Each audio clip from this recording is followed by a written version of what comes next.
Hello student, class fifth में आज Hindi reader का चैप्टर 3 जिसका नेम है मानो या ना मानो समझेंगे, जिसके राइटर हैं श्वेता शर्मा। बच्चों, जैसे कि आप सभी भी छुट्टियों में कहीं ना कहीं घूमने जाते हो, उसी तरह से यहाँ पे भी क्लास फिफ्थ के बच्चे समर कैंप में घूमने के लिए जा रहे हैं। गर्मियों की छुट्टियाँ शुरू हो चुकी थी। कक्षा 5 के सभी बच्चे जो है समर कैंप में जाने के लिए उत्साहित थे, यानी कि जोश में थे। उन्हें काफ़ी खुशी हो रही थी छुट्टियों में घूमने के लिए, समर कैंप में जाने के लिए। सभी सुंदर कपड़े पहनकर बड़े धैर्य के साथ में स्कूल का बस का इंतज़ार कर रहे थे। जैसे कि आप देख रहे हो, स्कूल की बस है वो भी आ गई है और बच्चे भी खड़े हुए हैं, उनके साथ में उनकी टीचर भी है। बच्चों, उनके साथ में उनकी प्रिय अध्यापिका टीचर रिद्धिमा भी थी, जो कि बच्चों के साथ में खड़ी हुई है। कुछ देर इंतज़ार करने के बाद में स्कूल बस आ गई। सभी बच्चे लाइन बनाकर उसमें चढ़ गए और अपनी अपनी सीटों पे जाके बैठ जाते हैं। जैसे हम भी कहीं घूमने जाते हैं बस से या ट्रेन से, तो उसमें भी चढ़कर ऊपर बैठ जाते हैं अपनी अपनी सीटों पे। रिद्धिमा जी ने अक्षय की ओर इशारा करते हुए कहा। रिद्धिमा जो है उनकी टीचर, उन्होंने अक्षय की ओर इशारा किया और कहा, अक्षय, तुम सभी विद्यार्थियों के लिए कुछ जानकारी का साझा करने के कह रहे थे, यानी कि तुम सभी विद्यार्थी जो है कुछ न कुछ अपनी जानकारी बताने के लिए कह रहे थे। अक्षय बोला, जी मैडम, मेरे चाचा जी ने मुझे ईमेल के द्वारा बहुत सी जानकारी भेजी है जो मैं अपने सभी मित्रों को साझा करना चाहता हूँ, यानी कि बताना चाहता हूँ। मेरे चाचा जी ने मुझे कुछ ईमेल के बारे में बताया है जो कि मैं सभी मित्रों को बताना चाहता हूँ। रिद्धिमा जी ने सभी बच्चों का ध्यान आकर्षित करते हुए, यानी कि अपनी ओर आकर्षित करते हुए, अपनी ओर देखते हुए रिद्धिमा जी ने सभी बच्चों का ध्यान आकर्षित करते हुए कहा, यानी कि सभी बच्चों का ध्यान जो है अपनी ओर उन्होंने खींचा। बच्चों, अक्षय आपको कुछ महत्वपूर्ण जानकारी के बारे में बताना चाहता है, आपको जानकारी बांटना चाहता है। सभी बच्चे ध्यान से सुनिए। अक्षय बोला, दोस्तों, मैं आपको स्टैचू ऑफ लिबर्टी के विषय में बताऊंगा। यह विशाल तांबे की एक मूर्ति है जो कि अमेरिका के न्यूयॉर्क शहर के लिबर्टी नामक द्वीप पर बनी हुई है। ये कहाँ की है? अमेरिका के न्यूयॉर्क शहर के लिबर्टी नामक द्वीप पर बनी है। इसका डिज़ाइन फ्रेडरिक ऑगस्टो बॉर्थोल्डी ने बनाया था। इसका डिज़ाइन जो है फ्रेडरिक ने बनाया था। इस मूर्ति की ऊंचाई 93 मीटर है। यह मूर्ति फ्रांस और अमेरिका की दोस्ती का प्रतीक है, यानी कि इस मूर्ति से पता लगता है फ्रांस और अमेरिका की दोस्ती थी पहले। इस मूर्ति के एक हाथ में मशाल है और दूसरे हाथ में एक किताब, जिस पर अमेरिका की स्वतंत्रता यानी कि आज़ादी प्राप्ति की तारीख रोमन अंकों में लिखी गई है। इस किताब पर अमेरिका की स्वतंत्रता की आज़ादी रोमन अंकों में लिखी गई है, रोमन शब्दों में लिखी गई है, यानी रोम देश की भाषा में लिखी गई थी। इस मूर्ति के ताज में से 7 नुकीली कीलें होती है जो कि संसार के 7 महाद्वीपों को दर्शाती है। बच्चों, पता है ना, हमारे संसार में 7 महाद्वीप है जो कि यह कीलें उन्हें दर्शाती है, महाद्वीपों को दर्शाती है। इस मूर्ति के ताज तक जाने के लिए 354 घुमावदार सीढ़ियाँ हैं। इस मूर्ति के ताज तक जाने के लिए 354 घुमावदार सीढ़ियाँ हैं। इस मूर्ति के ताज तक जब हम पहुँचेंगे तो वहाँ पे 354 इतनी घुमावदार घुमा की सीढ़ियाँ बनी हुई हैं। इस मूर्ति को रोम की देवी लिवर्ट्रा से प्रेरणा लेकर बनाया गया है। यह मूर्ति जो है रोम की देवी से प्रेरणा लेकर बनाई गई है। अचानक प्रणव जो है वो बोल उठा, यानी कि बीच में ही बोलने लगता है कि मैडम, मुझे भी ऐसे रोचक तथ्यों की जानकारी है। स्नेहा ने कहा, मैडम, मुझे भी है। यानी कि बच्चे बोले कि हमें भी इस तरह के रोचक तथ्यों की जानकारी है। रिद्धिमा जी बोली। रिद्धिमा कौन थी बच्चों? टीचर, अध्यापिका। बच्चों, हम एक खेल खेलेंगे। इस खेल का नाम है मानो या ना मानो। बच्चों, हम एक खेल खेलेंगे। इस खेल का नाम है मानो या ना मानो। सभी बच्चों ने रोमांचित होकर सिर हिलाया, यानी कि खुशी से सिर हिलाया। रिद्धिमा जी ने पूरी कक्षा को दो समूहों में बांट दिया, यानी कि दो ग्रुप बना दिए, एक समूह का और दूसरा समूह का। रिद्धिमा जी ने सभी विद्यार्थियों को खेल के विषय में बताना शुरू किया।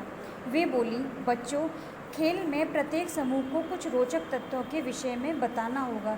यानी कि दो ग्रुप बनाए गए थे और दोनों ग्रुप को ही कुछ न कुछ रोचक तथ्यों के विषय में बताना था। जो समूह कम समय में अधिक रोचक तथ्यों के बारे में बताएगा वह जीतेगा। और खेल शुरू होते ही पहले समूह क की बारी आई, यानी कि जो जीतेगा उसे विजयी घोषित किया जाएगा। अब आता है समूह का, जिसमें कि प्रणव, प्रिया और पुलकित तीनों हैं। प्रणव कहता है, चींटियाँ कभी नहीं सोती। क्या बच्चों, आपको पता है चींटियाँ कभी नहीं सोती? हाँ, यह सत्य है, चींटियाँ कभी नहीं सोती हैं। प्रिया कहती है, जिस हाथ से आप लिखते हैं उसकी उंगलियों के नाखून ज़्यादा तेज़ी से बढ़ते हैं। हाँ बच्चों, यह सत्य है कि जिस हाथ से हम लिखते हैं उसकी उंगलियों के नाखून जो है काफ़ी तेज़ी से बढ़ते हैं। अब पुलकित कहता है, शहद एक इकलौता ऐसा खाद्य पदार्थ है, यानी कि खाने की चीज़ है, जो कि कई सालों तक ख़राब नहीं होती। बच्चों, शहद वाकई में ही ऐसी चीज़ है जो कि कभी ख़राब नहीं होती है, उसे कई सालों तक सही तरीके से रखा जा सकता है। रिद्धिमा जी समूह क की प्रशंसा करते हुए कहती हैं, समूह क ने बहुत ही अनोखे तथ्यों के बारे में बताया। रिद्धिमा जी समूह क की जो है, समूह का जो ग्रुप है उसकी प्रशंसा करती हैं और कहती हैं कि हाँ, इन्होंने काफ़ी अनोखे तथ्यों के बारे में बताया। अब आती है ख की बारी। क्या समूह ख तैयार है? समूह ख के सभी सदस्यों ने स्वीकृति में सिर हिला दिए। सभी बच्चों ने बोल दिया कि हाँ, हम सभी तैयार हैं। अब आता है समूह ख। समूह ख में स्नेहा, कुणाल, हिना और दिशा, यह सभी आते हैं। स्नेहा कहती है, कछुए के दांत नहीं होते। हाँ, यह सत्य है, कछुए के दांत नहीं होते हैं। अब आता है कुणाल। गिरगिट अपनी आँखों से अलग अलग दिशाओं में देख सकता है। गिरगिट हो जो अपनी आँखों से चारों तरफ दिशाओं में देख सकता है। हिना कहती है, हमिंग बर्ड विश्व की सबसे छोटी चिड़िया है, यानी कि हमारे संसार में, पूरे विश्व में हमिंग बर्ड ही एक ऐसी चिड़िया है जो कि सबसे छोटी है। दिशा कहती है, आइसलैंड में कुत्ते पालना कानूनी अपराध है। बच्चों, हम अपने देश में कुत्तों को पालते हैं, यहाँ पे भी बहुत से बच्चे ऐसे होंगे जिनके घरों में कुत्ते पाले जाते होंगे, लेकिन आइसलैंड में कुत्ते पालना जो है कानूनी अपराध है, यानी कि गलत अपराध माना गया है, कानून के खिलाफ है। समूह ख के तथ्य सुनाने के बाद सभी बच्चे प्रसन्न होकर, खुश होकर तालियां बजाने लगते हैं। अब बारी आती है विजेता की। कौन सी टीम ने की जो है विजेता घोषित किया जाएगा। सभी बच्चे यह देख रहे थे कि किस ग्रुप को विजय घोषित किया जाएगा। विजेता टीम का नाम जानने के लिए सभी विद्यार्थी बहुत उत्सुक थे, बहुत ही बेचैन थे, जोश में थे, इसलिए वह एक साथ शांत होकर बैठ गए। रिद्धिमा जी बोली, बच्चों, दोनों समूहों ने बहुत ही अच्छा प्रदर्शन किया। अब जानिए कि किसने कम समय में सबसे अच्छे रोचक तथ्यों के बारे में बताया। वह है समूह ख। समूह ख के सभी विद्यार्थी खुशी से झूम उठे। समूह ख जो है वो जीत गया था। समूह क के सदस्यों ने समूह ख के सदस्यों को बधाई दी। इतने में रिद्धिमा जी बोली, बच्चों, हम समर कैंप पहुंच गए थे। इस तरह से बच्चों गेम खेलते हुए वह सभी अध्यापिका और बच्चे समर कैंप में पहुंच गए। बच्चों, अब तक तो हमने इस चैप्टर के बारे में पढ़ा।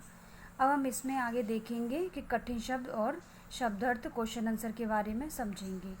इसमें एक कठिन शब्द कौन से होते हैं?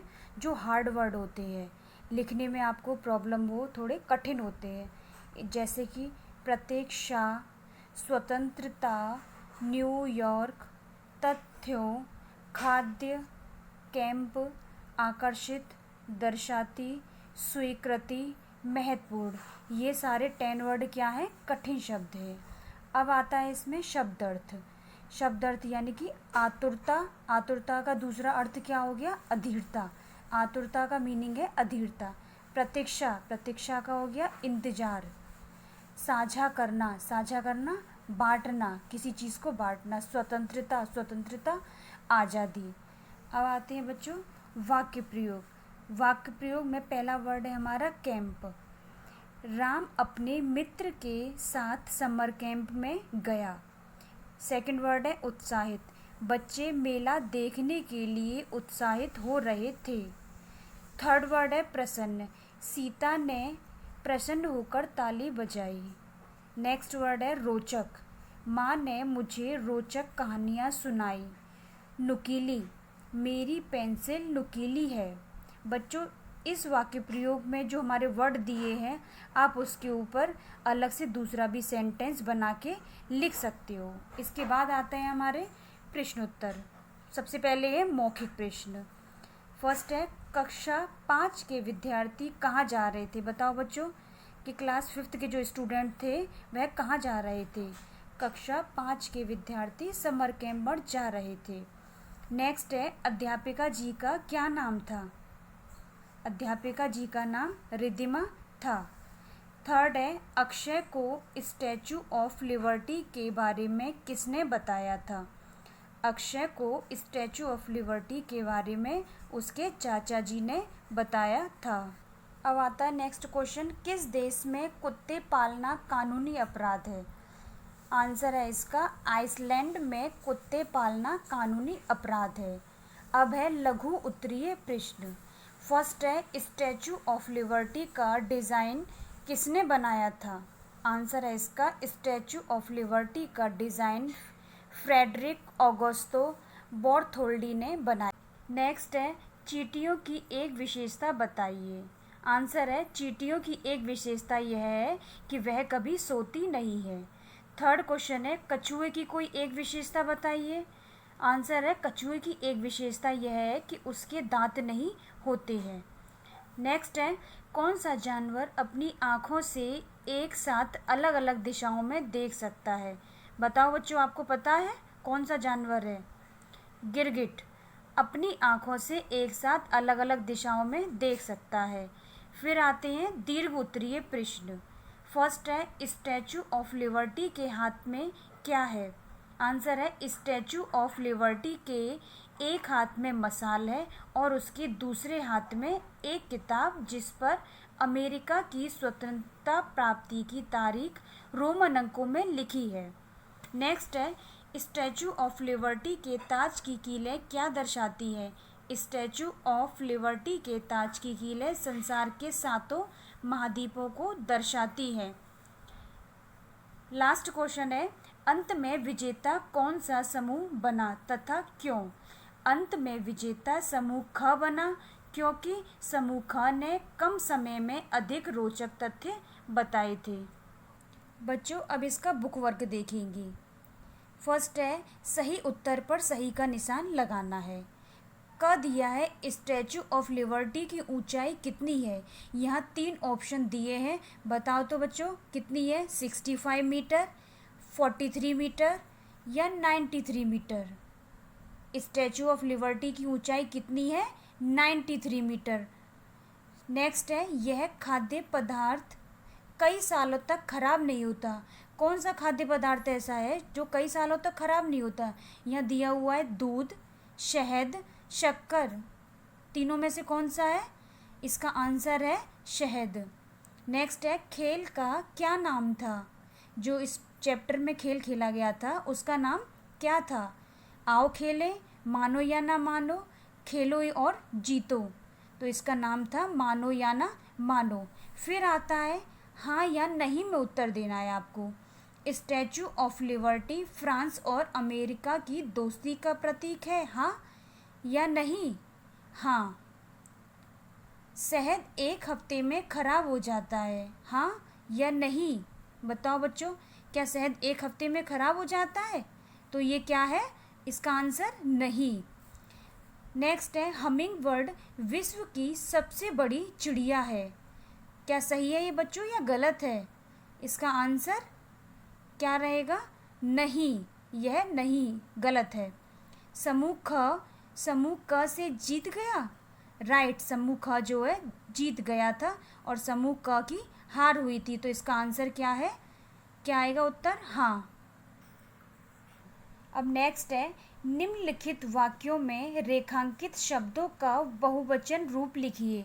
बहुवचन कौन से होते हैं, जो एक से ज़्यादा चीज़ें होती है उन्हें कहते हैं बहुवचन। फर्स्ट है, बच्चों के साथ उनकी अध्यापिका भी थी। यहाँ दिया हुआ रेखांकित यानी कि अंडरलाइन जिस वर्ड पे की गई है उस वर्ड को हमें बहुवचन में लिखना है। तो यहाँ पे दिया हुआ है अध्यापिका। अध्यापिका कितनी यहाँ पे दी हुई है, बच्चों के साथ उनकी अध्यापिका भी थी। अध्यापिका एक ही थी। अब इसका बहुवचन बनाएंगे तो क्या बनेगा, अध्यापिकाएं। नेक्स्ट है, यह विशाल मूर्ति तावे की है। यहाँ जो अंडरलाइन की हुई है, रेखांकित की हुई है, वह वर्ड है मूर्ति। मूर्ति का जब हम बहुवचन बनाएंगे तो क्या होगा, मूर्तियाँ। फिर है नेक्स्ट, उन्होंने कक्षा को 2 समूहों में बांटा। यहाँ पे क्या वर्ड है, कक्षा। कक्षा को हम बहुवचन बनाएंगे तो क्या होगा, कक्षाएं। फिर है नेक्स्ट, दिए गए वाक्यों में से सर्वनाम शब्द छांट कर लिखिए। बच्चों, सर्वनाम कौन से होते हैं, जो संज्ञा के स्थान पर शब्द प्रयोग किए जाते हैं वह सर्वनाम कहलाते हैं। यहाँ है फर्स्ट वाले में, हम कपड़े खरीदने गए। कपड़े खरीदने कौन गया था, हम गए थे। तो हम वर्ड क्या है, सर्वनाम। नेक्स्ट है, वे हमारे घर आए। कौन आया था हमारे घर, वे वर्ड यहाँ क्या हुआ, सर्वनाम। आप क्या कहना चाहते हैं, क्या कहना चाहते हैं, कहा जा रहा है कि आप क्या कहना चाहते हैं, किससे कहा जा रहा है, आपसे। तो यहाँ आप वर्ड जो है सर्वनाम है। समझ में आया ना सब बच्चों को।